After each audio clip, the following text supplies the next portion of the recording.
हमने रणजीत चौटाला जी को कहा है कि सभी कार्यकर्ताओं ने ईमानदारी से काम किया है, इस प्रकार का बात ना करें। अगर आपने करनी है तो हमें आकर के बताएं, केंद्रीय नेतृत्व को बताएं, लिख कर के बताएं। अगर किसी ने कोई कहीं पर भी कोई दिक्कत करी है तो निर्णय केंद्रीय नेतृत्व लेगा। सर आज भी कह रहा हूँ क्या चैलेंज कि वो ये बताए श्वेत पत्र जारी करके हरियाणा के कितने युवाओं को उन्होंने रोजगार दिया है। 10 साल सरकार में रहे हैं, किस आधार के ऊपर दिया है?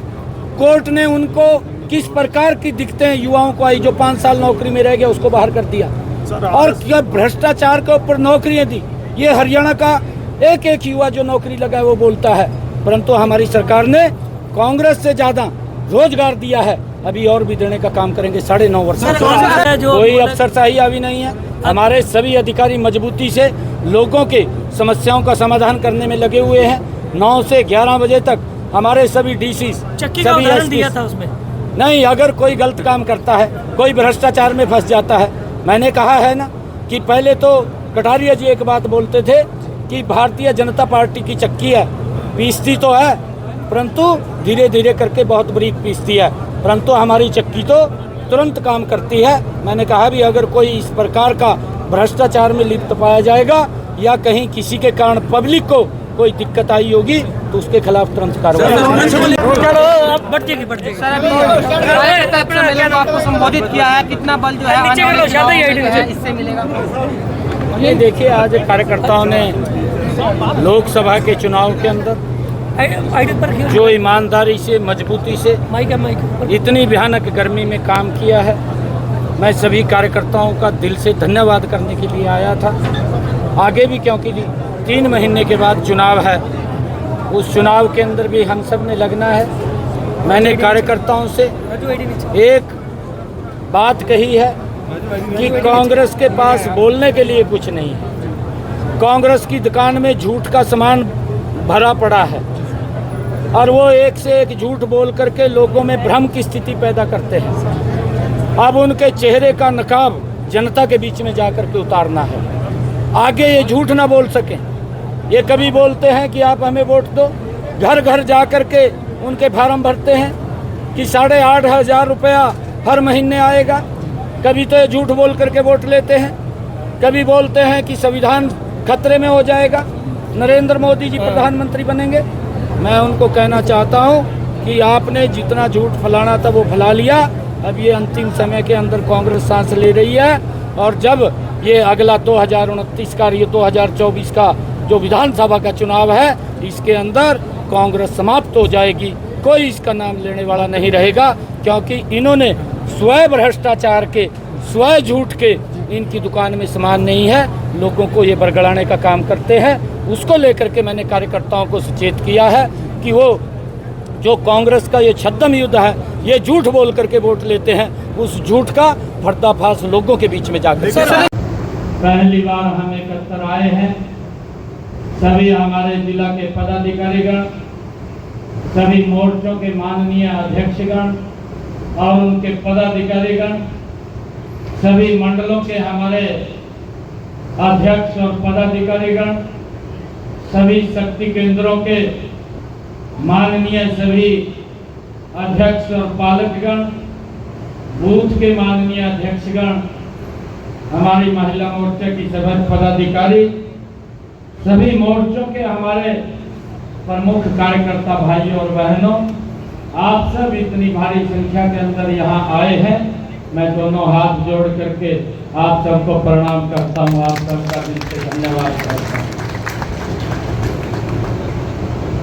आप सबका मैं दिल से धन्यवाद इसलिए भी करता हूँ कि इतनी भारी गर्मी में मजबूती से आप लोगों ने चुनाव को लड़ा, सरकार की नीतियों को आपने घर घर तक पहुंचाने का काम किया, और इसके लिए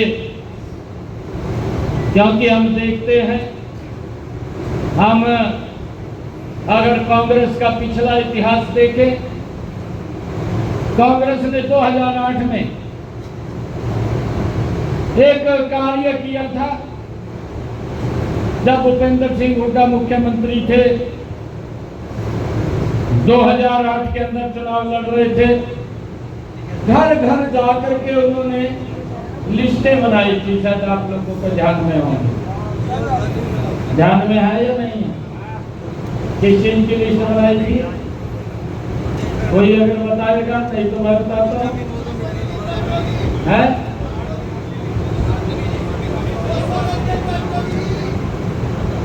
उन्होंने एक लिस्ट बनाई थी। लिस्ट ये बनाई थी कि हर घर से नौकरी देंगे।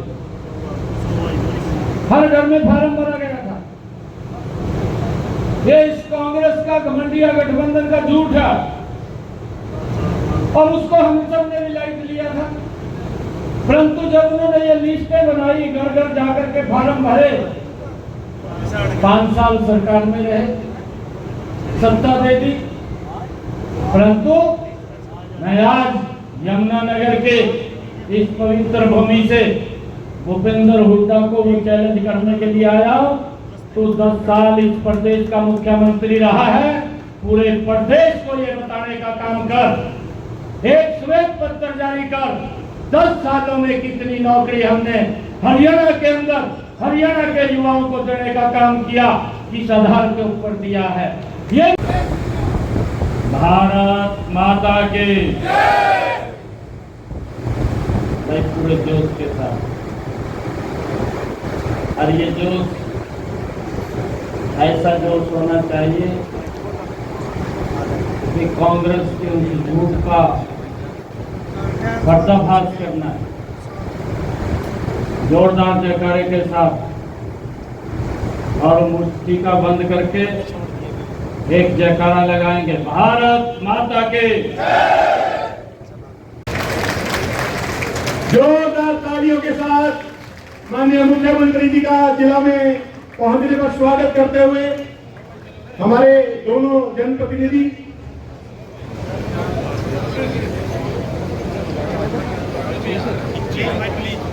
अब मैं आग्रह करूंगा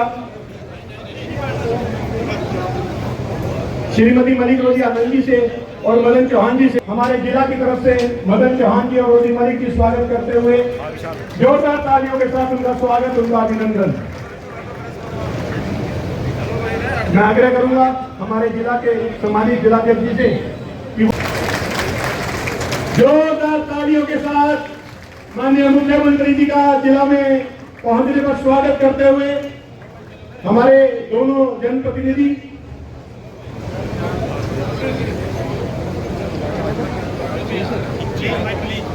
अब मैं आग्रह करूंगा श्रीमती मलिक रोजी आनंद जी से और मदन चौहान जी से, हमारे जिला की तरफ से मदन चौहान जी और रोजी मलिक की स्वागत करते हुए जोरदार तालियों के साथ उनका स्वागत, उनका अभिनंदन। मैं आग्रह करूंगा हमारे जिला के सम्मानित जिलाध्यक्ष जी से कि बहुत ही सम्माननीय हमारे हरियाणा सरकार के बहुत ही लोकप्रिय मुख्यमंत्री हरियाणा पहली बार हम एकत्र आए हैं। सभी हमारे जिला के पदाधिकारीगण, सभी मोर्चों के माननीय अध्यक्षगण और उनके पदाधिकारीगण, सभी मंडलों के हमारे अध्यक्ष और पदाधिकारीगण, सभी शक्ति केंद्रों के माननीय सभी अध्यक्ष और पालकगण, बूथ के माननीय अध्यक्षगण, हमारी महिला मोर्चा की सभी पदाधिकारी, सभी मोर्चों के हमारे प्रमुख कार्यकर्ता भाइयों और बहनों, आप सब इतनी भारी संख्या के अंदर यहाँ आए हैं।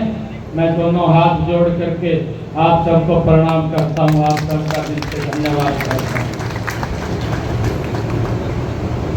आप सबका मैं दिल से धन्यवाद इसलिए भी करता हूँ कि इतनी भारी गर्मी में मजबूती से आप लोगों ने चुनाव को लड़ा, सरकार की नीतियों को आपने घर घर तक पहुंचाने का काम किया,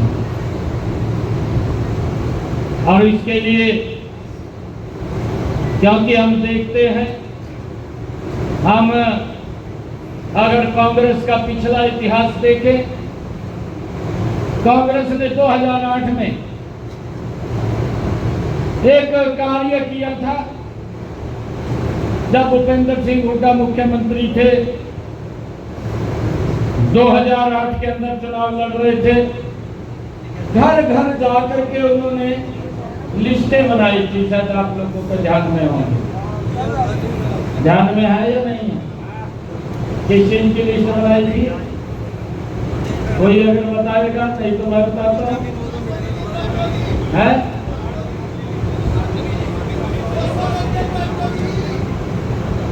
उन्होंने एक लिस्ट बनाई थी। लिस्ट ये बनाई थी कि हर घर से नौकरी देंगे। हर घर में फार्म भरा गया था। ये इस कांग्रेस का घमंडिया गठबंधन का झूठ है और उसको हम सब ने भी लाइट लिया था। परंतु जब उन्होंने ये लिस्टें बनाई, घर घर जाकर के फार्म भरे, 5 साल सरकार में रहे, सत्ता दे दी। परंतु मैं आज यमुनानगर के इस पवित्र भूमि से भूपेंद्र हुड्डा को वो चैलेंज करने के लिए आया हूं। तो 10 साल इस प्रदेश का मुख्यमंत्री रहा है, पूरे प्रदेश को ये बताने का काम कर, एक श्वेत पत्र जारी कर, 10 सालों में कितनी नौकरी हमने हरियाणा के अंदर हरियाणा के युवाओं को देने का काम किया, किस आधार के ऊपर दिया है। ये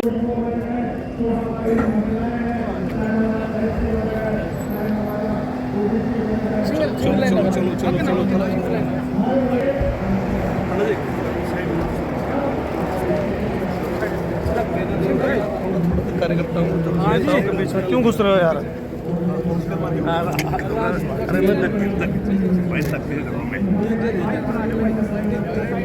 अरे मोबाइल ये तो मत दे रहे हो यार। स्वागत है साहब आपका। जोरदार तालियां जब तक वो मंच पर ना जाए तब तक बजती रहनी चाहिए, लगातार बजती रहनी चाहिए। जोरदार तालियां। नायब जी का जय श्री राम, नायब जी का जय श्री राम, नायब जी का जय श्री राम, नायब जी का जय श्री राम, नायब जी का जय श्री राम, नायब जी का जय श्री राम, नायब जी का जय श्री राम, नायब जी का जय श्री राम,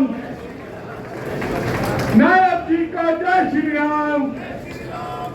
माननीय मुख्यमंत्री जी, आप सभी का अभिवादन स्वीकार करते हुए नायब जी का जय श्री राम। मैं आग्रह करूंगा हमारे जिला के सम्मानित जिलाध्यक्ष और उनके साथ करणदेव जी और बलवंत जी वो पुष्प देकर माननीय जिलाध्यक्ष चौधरी कंवरपाल जी और घनश्याम जी पगड़ी पहनाकर माननीय मुख्यमंत्री जी का स्वागत करेंगे।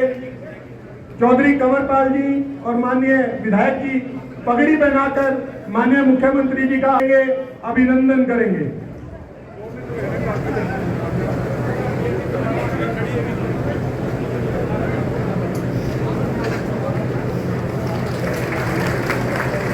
जोरदार तालियों के साथ माननीय मुख्यमंत्री जी का जिला में पहुंचने पर स्वागत करते हुए हमारे दोनों जनप्रतिनिधि,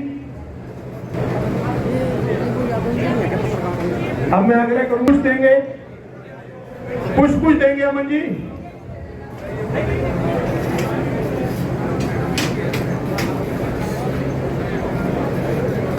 श्रीमती बंतो कटारिया जी का हमारे जिला की तरफ से मदन चौहान जी और रोजी मलिक जी स्वागत करते हुए जोरदार तालियों के साथ उनका स्वागत, उनका अभिनंदन कि वो शब्दों द्वारा माननीय मुख्यमंत्री जी का यहाँ पहुंचने पर स्वागत करें, अभिनंदन करें।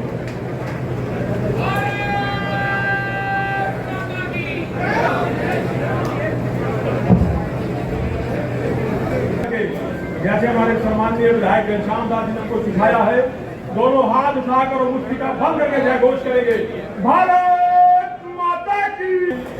हमारे हरियाणा सरकार के बहुत ही लोकप्रिय मुख्यमंत्री हरियाणा के हर व्यक्ति को, हर कार्यकर्ता को अपना परिवार का जन कहने वाले हमारे सम्माननीय मुख्यमंत्री जी एक लोकसभा चुनाव के बाद हमारे बीच में कार्यकर्ताओं को मिलने के लिए पहुंचे हैं। मैं भारतीय जनता यमुनानगर पहुंचने पर कोटि कोटि अभिनंदन करता हूं, कोटि कोटि स्वागत करता हूं। उनके साथ ही मंचासी हमारे यमुनानगर जिला के हर कार्यकर्ताओं के दिलों की धड़कन हरियाणा सरकार में कृषि मंत्री चौधरी कंवर बहुत ही यशस्वी विधायक श्री घनश्याम दास अरोड़ा जी, हमारे ओबीसी मोर्चा के प्रदेश के अध्यक्ष, हरियाणा सरकार में पूर्व में मंत्री रहे, लोकसभा में हम सबके जिनके लिए हमने चाहे 45 डिग्री टेम्परेचर था, चाहे 40 डिग्री टेम्परेचर था, जिनके लिए हमने दिन रात पिछले 2.5 महीनों में सबकी बड़ी बहन श्रीमती बंतो कटारिया जी, हमारे निवर्तमान मेयर मदन चौहान जी, बड़ी बहन श्रीमती बड़ी बहन श्रीमती रोजी मलिक आनंद जी व सभी मंचासीन पार्टी के बड़े सामने बैठे सभी देवतुल्य पार्टी के कार्यकर्ता बंधुओं, मुझे आज याद आ रहा है वो 2009 का समय, बहुत थोड़ी सी वोटों से हारे थे, लेकिन उसके अगले दिन ही हमारे सांसद के प्रत्याशी रहे कि हमारे हौसले कम हुए हैं। अगर हम जीत जाते हैं तो मस्त नहीं होते, और अगर हम हार जाते हैं तो हमारे हौसले मस्त नहीं होते। ऐसे हमारे कटारिया जी की प्रेरणा जो हमें मिली, उसको लेकर बड़ी खूबसूरती से लड़ा है। मैं आप सबको तहे दिल के बधाई देती हूँ। और तीसरी बारी हमारे देश के प्रधानमंत्री नरेंद्र मोदी जी बने हैं, इसलिए भी आप सब बधाई के पात्र हैं। अटल जी एक बात कहा करते थे कि जीत गए तो हमारे हौसले, हम मस्त नहीं हुए, हार गए तो हमारे हौसले पस्त नहीं हुए। इस जोश को कायम रखते हुए आपने 3 महीने के बाद फिर युद्ध में उतरना है, और जो लाल किताब हमारे बीच में रखी गई थी कि ये 400 पारी को क्यों चाहिए, संविधान खत्म कर देंगे। अब उस बात को लेकर आपने जाना है कि कांग्रेस की जो सीट 100 का आंकड़ा भी नहीं, कभी वो बैंड बाई लड्डू बांट रहे हैं, और जिसके प्रधानमंत्री तीसरी बार शपथ ले रहे हैं, हम दुखी हो रहे हैं। क्यों? तीसरी बार हरियाणा प्रदेश में भारतीय जनता पार्टी की सरकार बनानी है और नींव रखती है। बहुत ही सम्माननीय हमारे हरियाणा सरकार के बहुत ही लोकप्रिय मुख्यमंत्री हरियाणा